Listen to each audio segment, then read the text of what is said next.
Welcome to the Blogger Genius Podcast, brought to you by MiloTree. Here's your host, Jillian Leslie. Hello and welcome back to the show. Before we start, I have a very quick favor to ask. Please, if you haven't already, subscribe to the Blogger Genius Podcast. You could pause it for 10 seconds, just press the subscribe button on iTunes, Google Play, Stitcher, wherever you get your podcasts. This will help get the podcast found, help it grow, so that I can keep bringing you awesome guests. So let me tell you about today's episode. Today, I am interviewing Melissa Johnson. She is the creative force behind the blog Best Friends for Frosting. Melissa is an old-timer like me. When I think about her blog, it is one of the most beautiful blogs. She creates incredible content. She is the ultimate creator. So without further ado, here is Melissa Johnson. Melissa, welcome to the show.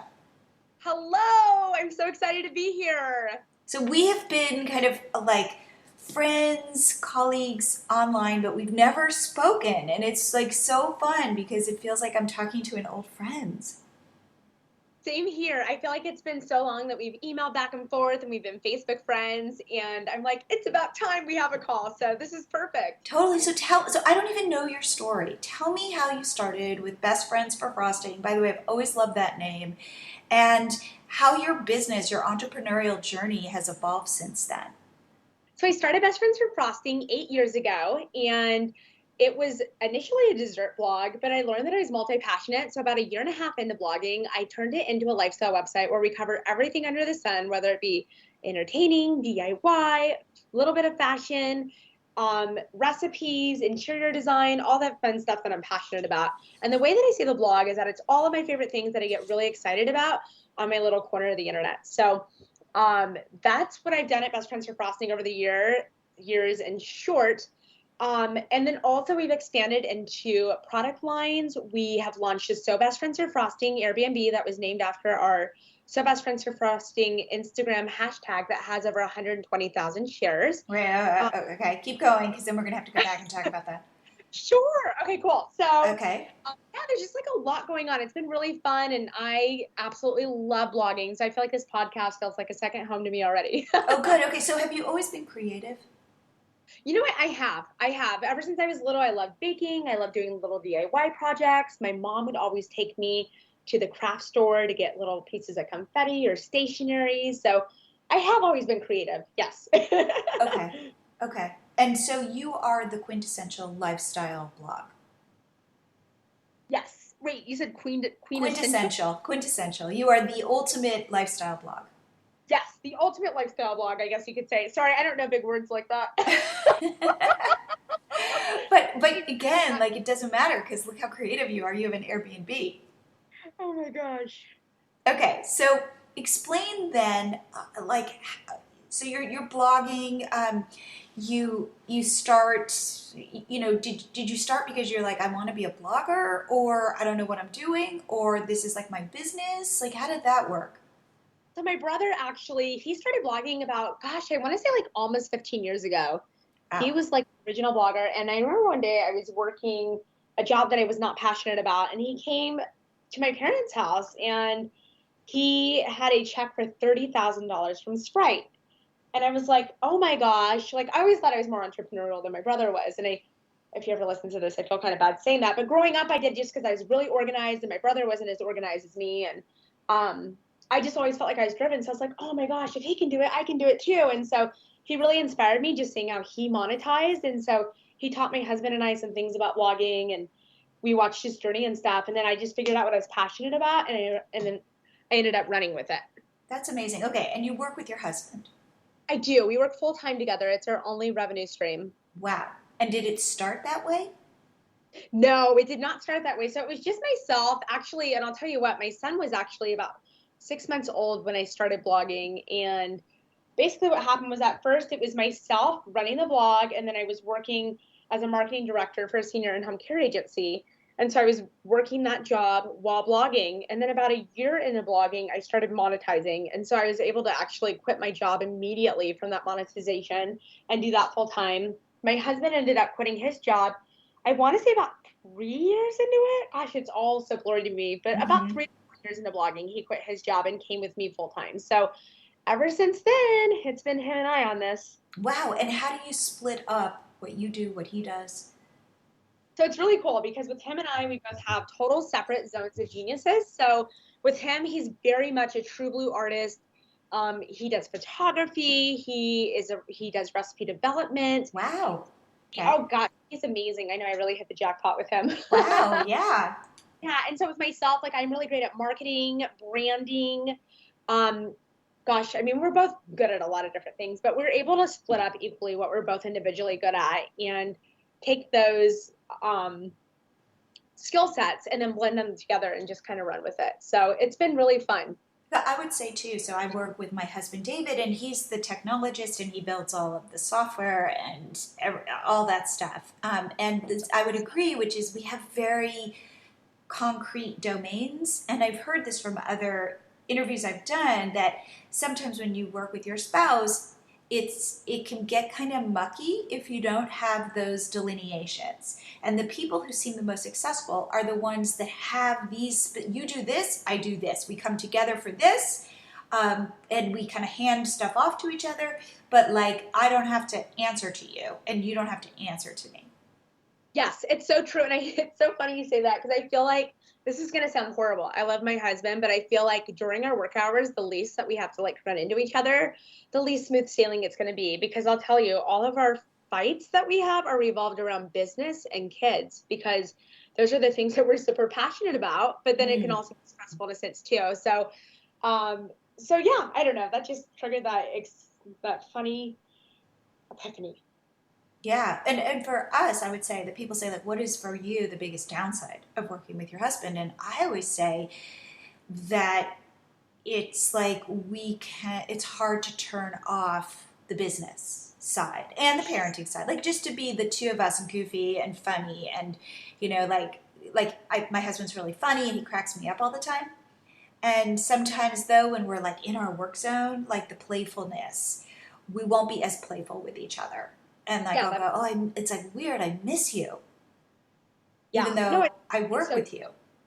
We're the same way too, because when we're working, we're in the mode, we're in the zone. But yeah, outside, we have to have boundaries on that as well, where it's like, okay, like 5 o'clock beyond, we are not going to talk about business. We're focusing on the kids. We're focusing on our family. Weekends as well. We really try to adhere to our schedule Monday through Friday.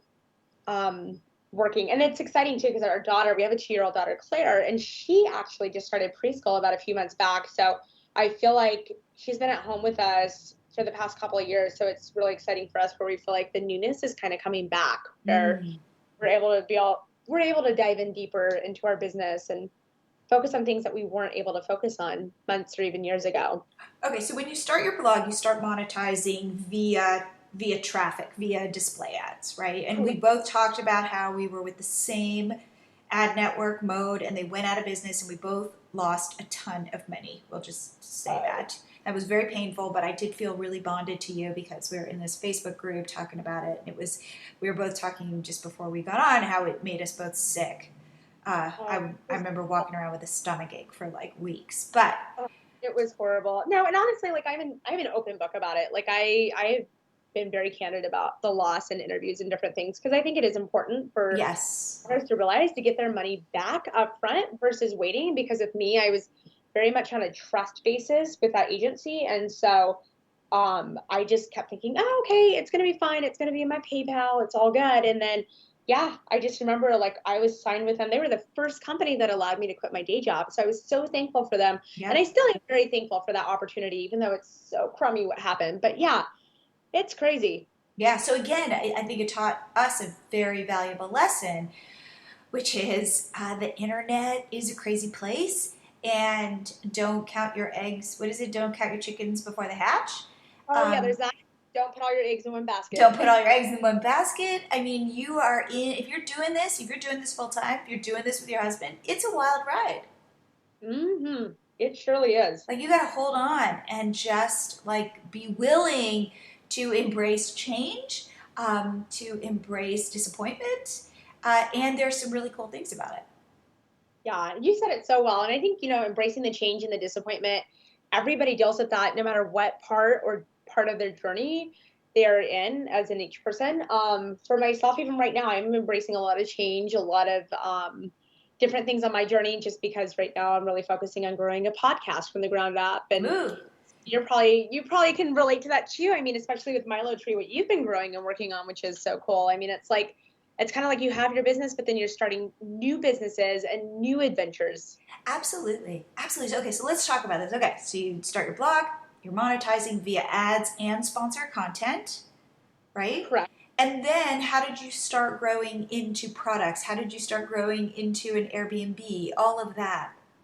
So this year we really tried to beta test different products because we haven't put a ton of money behind it. It's more of brands have come to us and have paid us for releasing the line, that sort of thing. So we really wanted to beta test it behind other brands, so that way that we wouldn't lose a ton of money putting it into a product line, just to see how our audience reacts to the sales and all of those different things. So that was our game plan with when we released the product line, which sold out with Readable, and then also... Okay, so slow down. I need you to go step by step. Okay. So you decide you're going to make a product line. Correct. A product. Right? Yes. And so we decided to make a product line. Okay, of what kind of products? So for starters, we released a desk called the Claire Desk. It's a very stylish, modern desk. A desk? Released. A desk. Wait, a desk.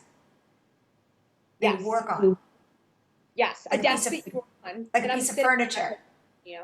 Yes. Okay. I'm just trying to get this all straight. Okay, so you are going to release a desk. We released a desk earlier this year. Okay. I'm going to have a speed limit on my voice. No, no, but it's just so, I have to say, it's a little random. It is random, but I mean, in a sense it is, but because interior design is one of our most popular categories in the blog, okay. I really wanted to test what sales would be like releasing an actual furniture product. Okay.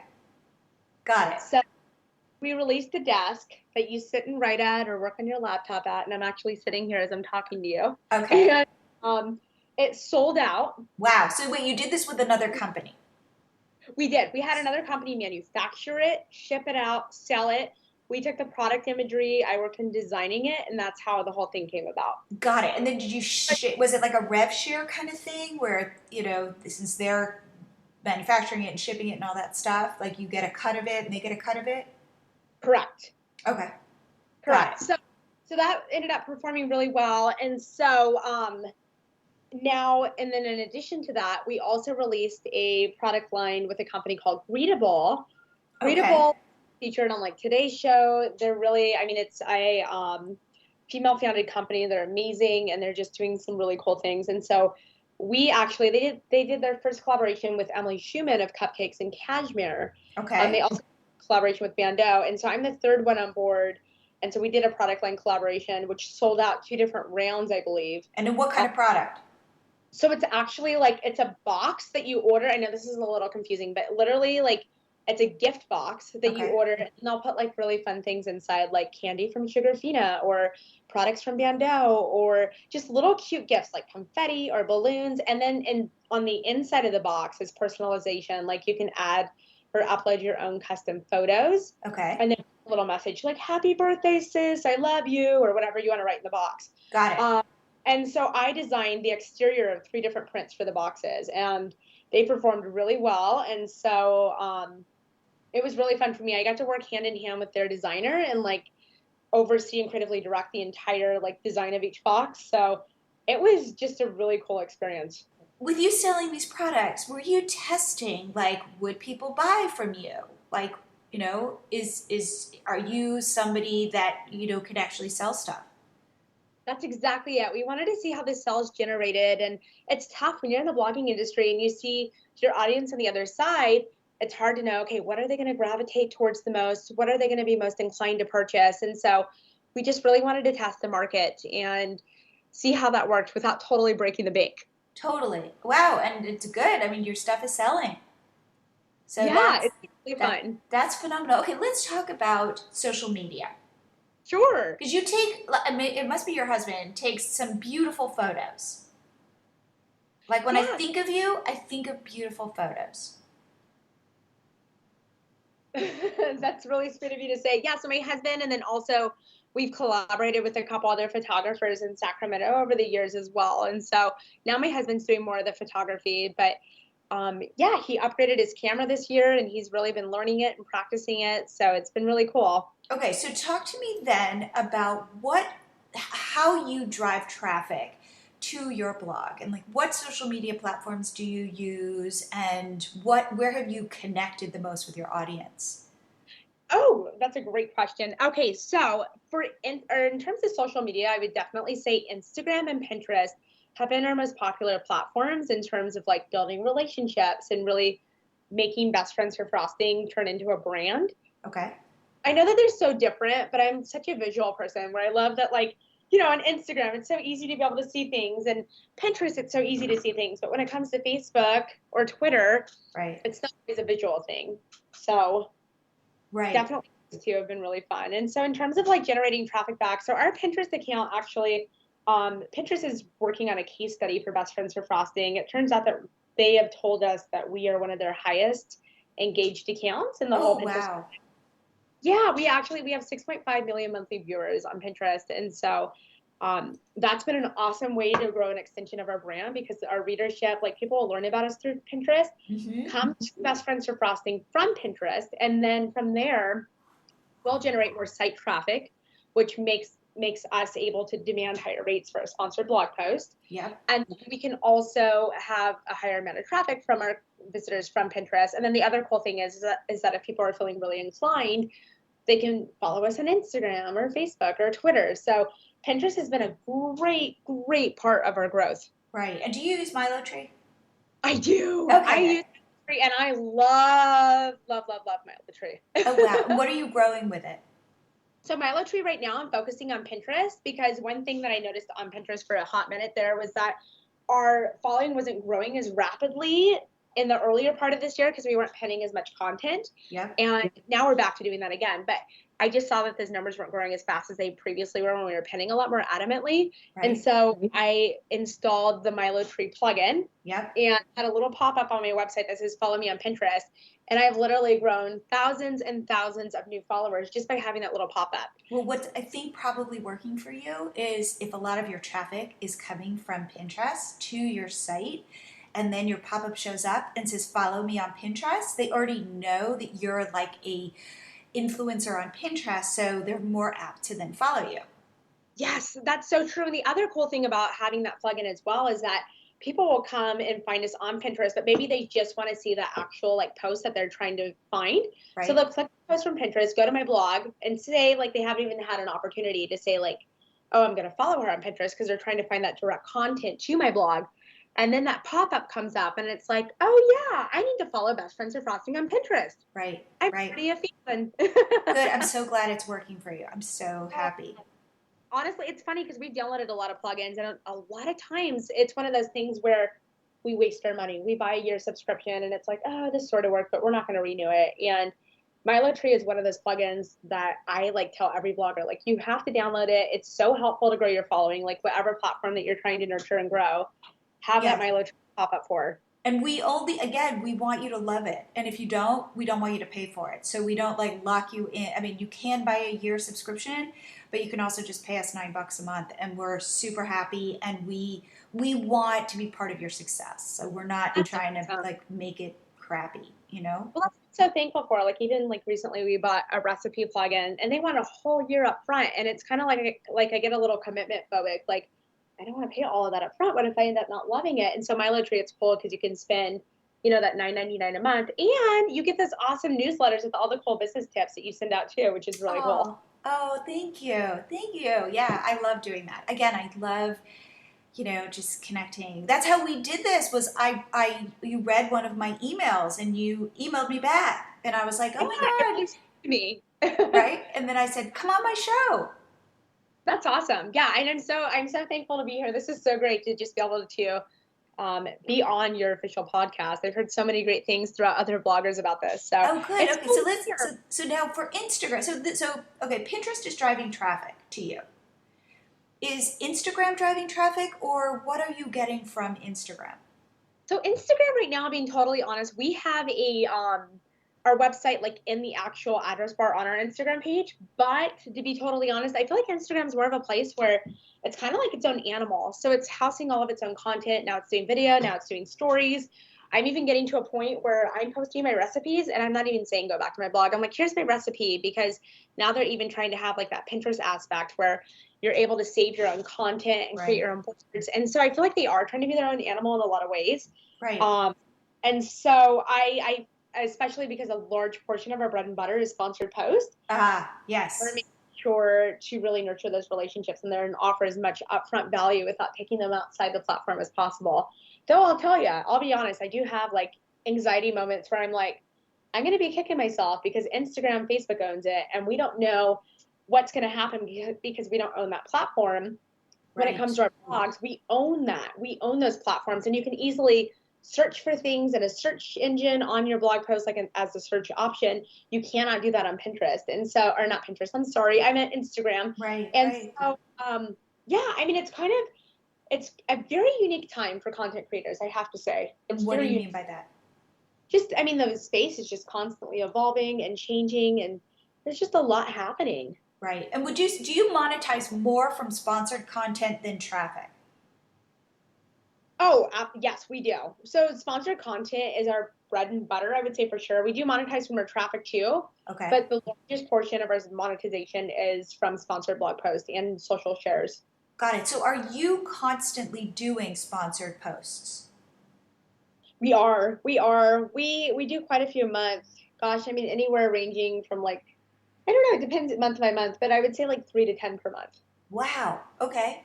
And how do you think about it? Like, how do you think about managing your time, managing your process so that you're not just constantly reinventing the wheel? Like, okay, we've got another recipe. Like, how do you do it so that you can get everything done? It's tough. I mean, honestly, it's a never-ending battle because I feel like I'm always refining that process, and then eventually it ends up not working for me, or something ends up just, I don't know. It's really tough. I feel like it's a never-ending battle, but I am at a unique point where, as much as I love blogging, like I really want to generate multiple revenue streams. So I am focusing on how to fine-tune Best Friends for Frosting to run like a well-oiled machine where I'm not having to be such hands-on as I currently am. And so I have that mindset right now. And so it's just, yeah, it's an interesting time for us for sure. Right. Well, I find that too, that like, because again, we also now have 2 businesses, so that we're really trying to find a variety of income streams. And especially, when mode exploded in our face like it did, I think that further inspired us to really look at how we can make money in a variety of different ways. Totally. I completely agree. I know it was such a shocker, and that was a big eye-opener where it's like you can't put all your eggs in one basket. And so now at this point, we're working with a lot of different agencies in terms of closing deals for our sponsored posts. But so that was my question. Are brands reaching out to you? Are you working with who's your favorite agency? Like, how do you get work with brands? So in terms of getting work with different brands and things, like the majority, a lot of them are coming to us directly, like, hey, we found you, we'd love to work with you on this or that. And so then it becomes a negotiating process. And so, sometimes they're not willing to pay our rates. And so it doesn't end up working out. And sometimes they are. And so it's just a case-by-case basis for sure. But we work directly with ad agencies, PR agencies, and then directly with companies. A lot of companies now, in the past, they used to get companies like ad agencies or PR agencies to house and facilitate their blog partnerships. But now companies are actually hiring dedicated people in their own headquarters to handle those themselves. So a little bit of everybody. Okay. And then how does it work? Like, are you ever racing at the last minute to get the content created? Like, that was always art, to be honest. Like, that was always the thing of like, okay, I'd be like, David, my husband, I'd be like, this weekend, we can't have any plans because we have 3 posts we have to work on. Yes, and it's hard. Yes, absolutely. We've been there, done that so many times, and it's hard because, I mean, we've never been late. We always fully execute, but we have had times where we have scrambled at the last minute, or it's like, oh my gosh. And so that's the hard part though. Like, I love what we do, but there is that side of things where it's like, there's so many steps involved. You have to generate that organic content to keep your audience staying put and loving what you're doing. Then you have to pitch brands, create the content to support what you're doing. So there's just so many different steps when it comes to blogging, not to mention all the social media growth and all that good stuff. So. Yes. So how many new posts are you posting a week, let's say? Only 2. We're only doing 2. We used to do about 4 to 5 years ago, and honestly just hit a point where I thought, you know what, quality over quantity, and it's just, I really want to like produce things that I'm over the moon excited about, that are meaningful to me, versus just scrambling together to drop a post. So, and does that include sponsored content as well? Like that would be one of the 2 that you're releasing that week? It does, not every single week, but a lot of times it does. Now, are you going back? This is the thing that we're doing. Are you going back and updating old content?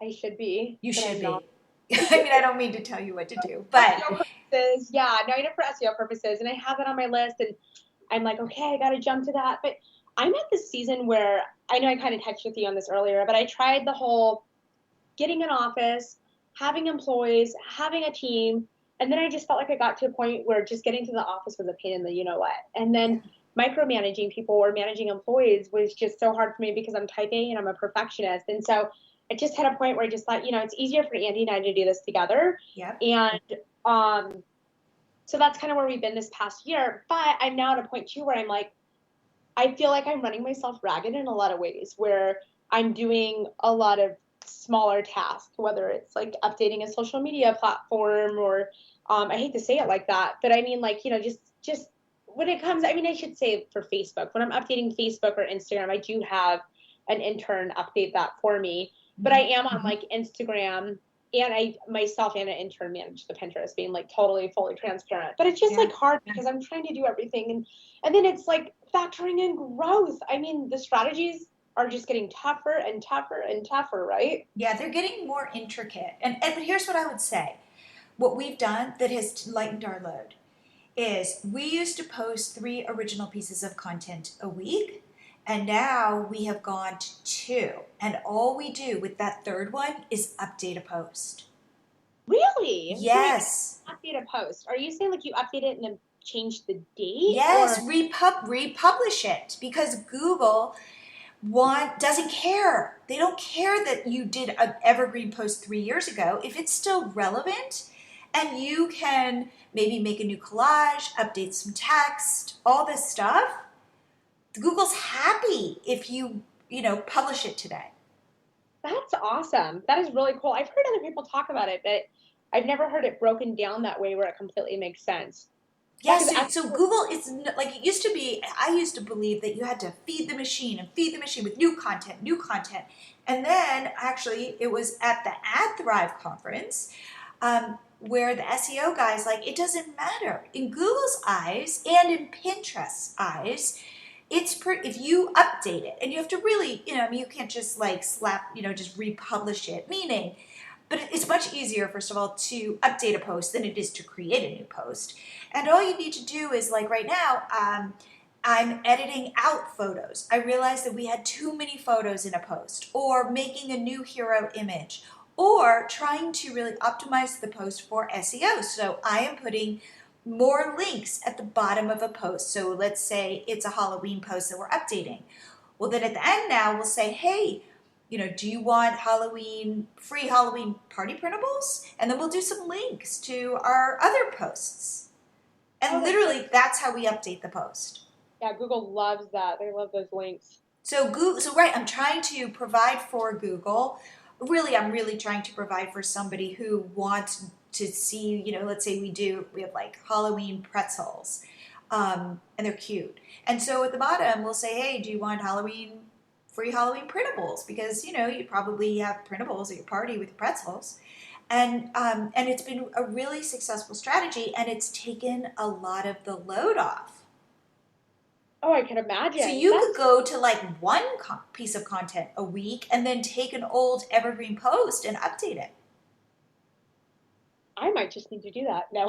No, really. But I mean, as you're saying it, I'm like, because I think that the emphasis used to be back in the day for us was like, when you're like, we used to do 4 posts. We did 4 posts or 5 posts or 7 posts. And now it seems like the emphasis is on quality and updating your content. It's almost like somebody described to me as a library, that you have a library of content, and all you're doing is just like making the books as good as they possibly can. Like you don't even need more books, you just need high quality books. Right. And that's what I'm learning more and more, even with blogging and building my business in general, is that it's quality over quantity, and simplifying is so important. So if you can take something and perfect it, it's better. Like just think about In-N-Out Burger. I mean, Yes, they can have so many things on their menu, right? Yes. But they keep it very simple because decision fatigue. It's Yes. like, have you ever been on a website where you're going to buy something and then you love something, but then you see 6 things that you love, Yes. and then you can't make a choice, and then you end up saying the heck with it and you leave? I feel that way at Zappos. Shopping for shoes. It's like I can't go through 32 pages of shoes. No way. No way. But if you go somewhere like In-N-Out Burger, where there's like 4 really good things that have been perfected and somebody's put their heart and soul into it and just made it fast, I feel like that's the way to go. And by the way, that's our same philosophy with MiloTree, which is it's 1 ask per visit. So it's not, oh my God, and then we've got all these things that we need you to do, and you get like totally overwhelmed as a visitor versus, hey, follow me on Pinterest. Okay. That's so smart. Yeah, and it's definitely working, especially from my perspective, from the growth that we've seen on our Pinterest. Our audience loving it. I'm so glad. Okay, so tell me, what about your business are you most excited about right now? Goodness. What am I most excited about right now? Isn't that bad that I have to think about that for a second? No. Because again, I know what your life is like. I relate. You know, right now, I feel like I have 5 really, really, really, really, really good ideas in my head. And I'm having a really hard time saying and giving myself permission to say, this is where I'm going to start. And this is the one that I'm going to focus on. And so that's been tough for me. But I'll tell you what I learned during that process. And I'm going to get right back to your question after it all kind of intertwines together. But I learned, the secret to getting ahead is getting started. So for example, Heartfelt Success Podcast, that's my new podcast that I launched. We feature celebrities and entrepreneurs, and we talk about things that can motivate or uplift you or offer value, whether it's social media tips or growing your blog or a challenge that you may have faced in your life or motherhood or whatever it may be. It's a little bit of everything. But I was so nervous and so scared to start that podcast. And so what I ended up doing with it, just started sending out emails and getting guests on and recording. And then, one thing led to another, and we had to learn different things as we were going. But we ended up getting everything going. And so I learned, the secret to getting ahead is getting started. But anyways, that's kind of where it intertwines back. I am really excited about Heartfelt Success Podcast. We have some awesome guest lineups, and we featured Layla Ali, and we have other guests in the pipelines that will be released soon. So it's been fun. But yeah, that's what I'm most excited about. And I have 4 other things that I'm really excited about, but I don't know which one to go on to next. So that was my whole answer in a nutshell. I talk a lot. I blame it on being Italian. No, but I have to say too, like for me, again, I went to a podcasting conference. I love podcasts. I went to a podcasting conference, and I came home and I said to my daughter, I'm going to start a podcast. And I think she was like, yeah, right, Mom. And I go, no. And so in a weird way, like I wanted to show her that I was going to really do this. And so same thing. I just put one foot in front of the other. And I remember saying to her, like, I'm really starting a podcast. And she was kind of like, whatever. And then I kept reminding myself that done is better than perfect. And so I would just do one. I'd like, okay, I need to do a bunch of watch a bunch of YouTube videos and figure out how to do this. And then lo and behold, boom, I have a podcast. And as I was saying to you, like, it's kind of messy, and I'm not the best editor, and sometimes like something will happen in the middle of it, and I go, well, you know what, done is better than perfect. And so I get it. So I totally get it, and I'm excited for your podcast, because I have to say, if you out there are thinking of starting a podcast, do it. It's not expensive, and it's really fun. I find it really satisfying. It's really fun. And yeah, that was the thing, is that I thought it would be so hard.